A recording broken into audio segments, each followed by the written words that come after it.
đá ắt đá thì mang cùi lên bà bà con ắt tay con chưa đâu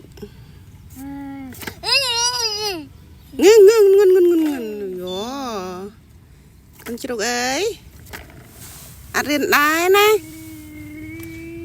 mà bà làm lên con ắt tay này nó trơn trơn này ngay mà từng mòn chú ơi bài ắt con bài ắt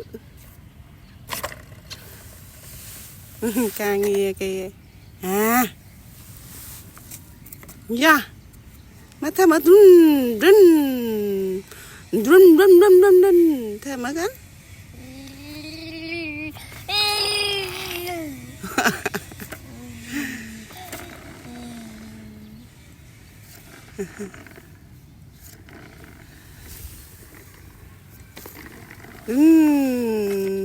bà con